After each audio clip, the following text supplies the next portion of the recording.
మన శరీరం కంటితో కనిపించిన చిన్న కణాల సముదాయం. అలాంటి కణాలు 30 లక్షల కోట్ల పైబడే ఈ శరీరం తయారైంది.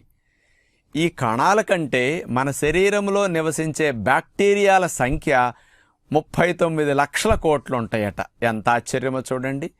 అలాంటి బ్యాక్టీరియాలు ఈ ప్రకృతిలో 30,000 రకాలు పైబడే ఉన్నాయట. మరి మన శరీరంలో సుమారుగా ఒక 500 రకాల బ్యాక్టీరియాలు ఉపయోగం కలిగించే ఉంటాయి. మరి అలాంటి హాని కలిగించే బ్యాక్టీరియాలు ఎక్కువ ఉంటాయి.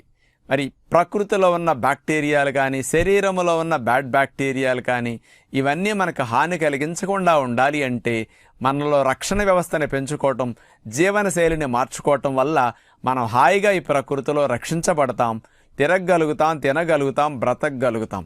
కాబట్టి రక్షణ వ్యవస్థను పెంచుకుందాం.